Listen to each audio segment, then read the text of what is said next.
റംസാൻ വ്രതാനുഷ്ഠാന കാലത്തെ പാളയം ജുമാ മസ്ജിദിൽ നോമ്പു തുറക്കാനെത്തുന്നവരെ വരവേൽക്കുക നോമ്പുകഞ്ഞിയും കപ്പയുമായിരിക്കും. ദിനംപ്രതി 2000-ഓളം പേർ നോമ്പു തുറക്കാനായി പാളയം പള്ളിയിലെത്തുന്നുണ്ട്.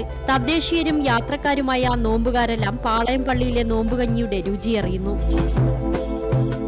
40 വർഷമായി ഈ കഞ്ഞിക്ക് ഒരേ രുചിയാണ്. മുഹമ്മദ് ഹനീഫയാണ് ആരോഗ്യദായകമായ ഈ നോമ്പുകഞ്ഞി നോമ്പുകാർക്കായി തയ്യാറാക്കുന്നത്.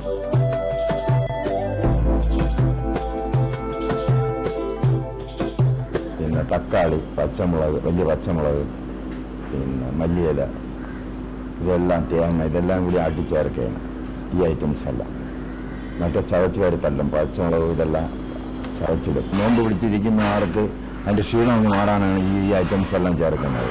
രാവിലെ 8 മണിയോടെ ഹനീഫയടക്കമുള്ള 3-അംഗ സംഘം പാചകപ്പുരയിലെത്തും. തിളച്ചു പതയുന്ന പച്ചരിക്കഞ്ഞിയിലേക്ക് കൂട്ടുകൾ തയ്യാറാക്കിയിടും. ഉച്ചയ്ക്ക് 3 മണിയാകുന്നതോടെ കഞ്ഞി തയ്യാർ, ഒപ്പം കപ്പയും.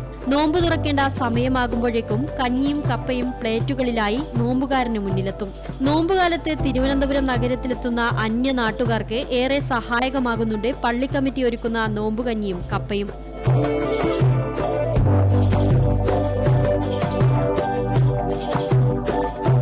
ക്യാമറമാൻ ബിനീഷ് പുന്നപ്രയ്ക്കൊപ്പം നദീർ അജ്മൽ, തിരുവനന്തപുരം, ഇന്ത്യ വിഷൻ.